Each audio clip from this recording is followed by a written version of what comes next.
guys ay punta tayo sa kubo at tingnan natin kung may laman pa yung kamote doon na tanim ni Alex guys. Kumuha tayo, sayang naman yun guys kung makain na ng daga, diba? So ngayon maganda yung panahon dito sa diet namin. Ayan, diet namin. Ayan, at siyempre kasama ko yung kasama ko si King and Mayay ngayon guys. At diretso kasi kami mag-walking guys. Ay, alam niyo naman na habit natin yung pag-walking guys. So after namin magkuha ng kamote doon sa kubo, na tayo, mag-walking na tayo. Let's go guys, samahan niyo kami.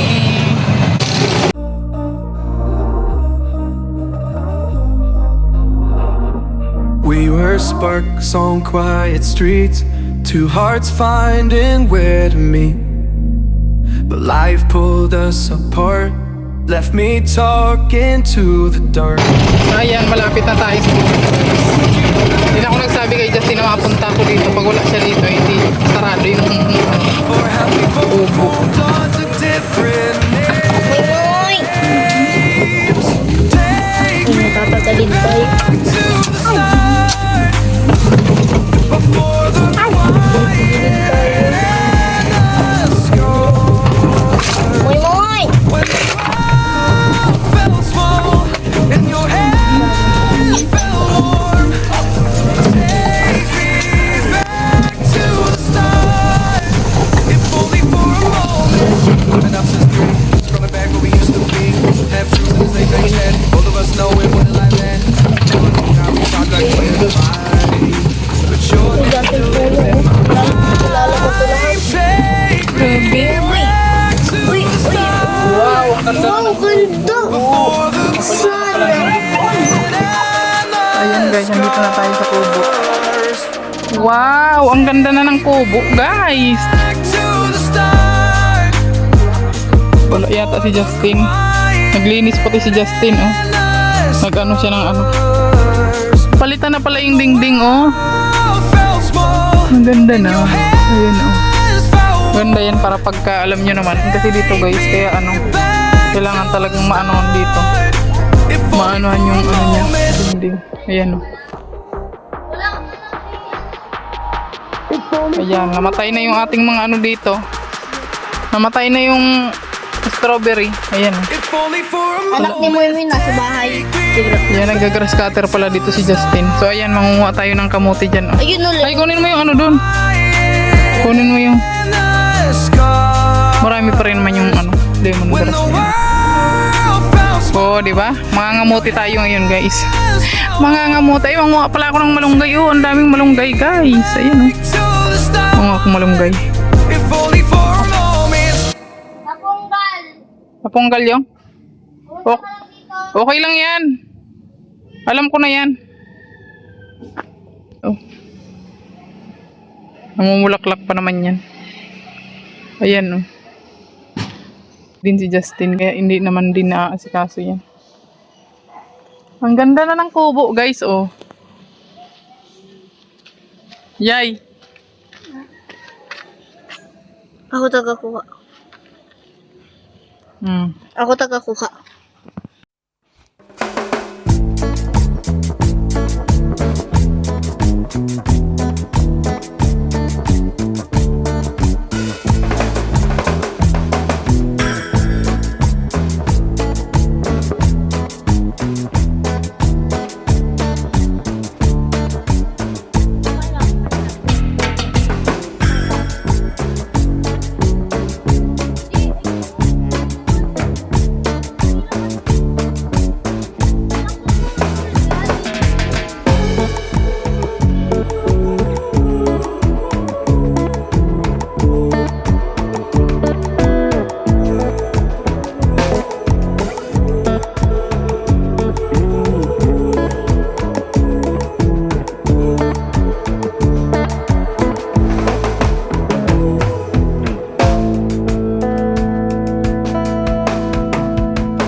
tinanim ni Daddy?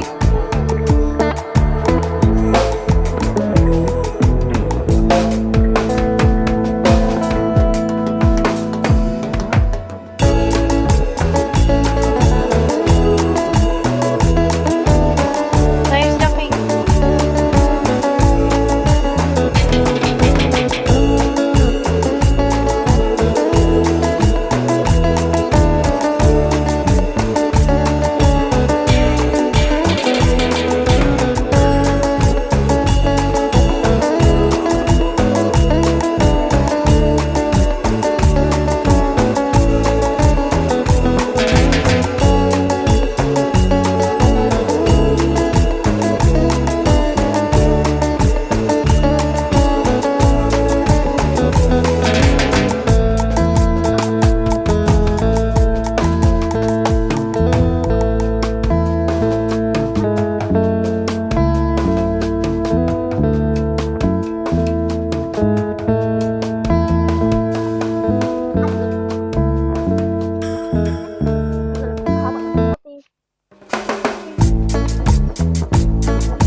nyo guys yung na-harvest ko na kamote.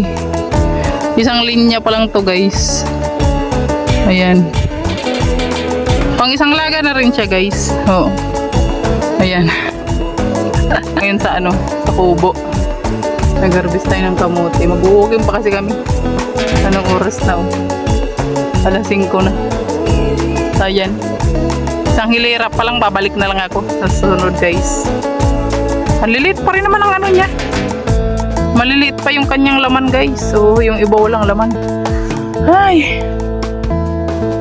Grabe, ang ganda na dito sa kubo. Oh. Tingnan nyo. Napalitan na yung dingding. Hindi na yun maano. Hindi na siya uuulanan si Justin pagka ano. Pagka umulan dito. Hindi na siya mababasa. Ang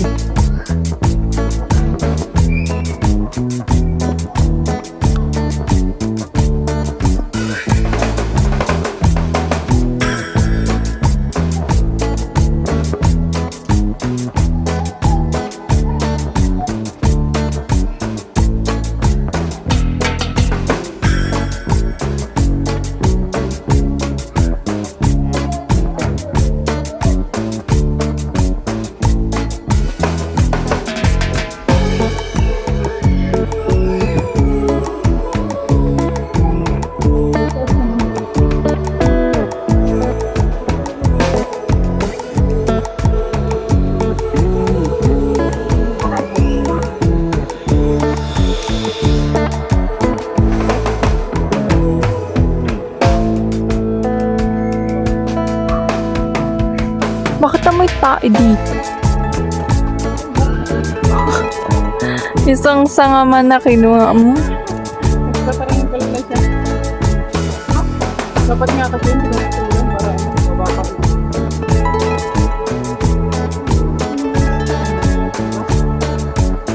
Di mo kinuha yun pa oh.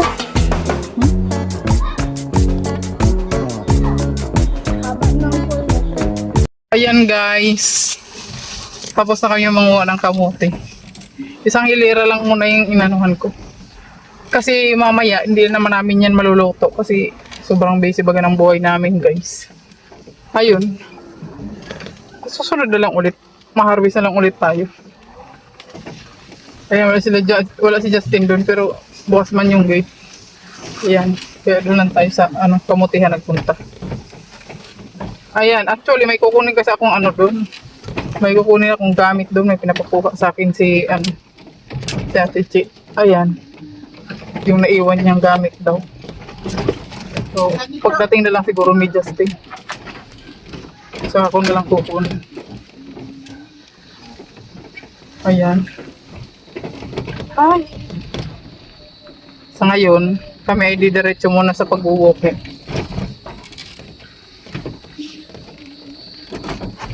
Oh. Ayan.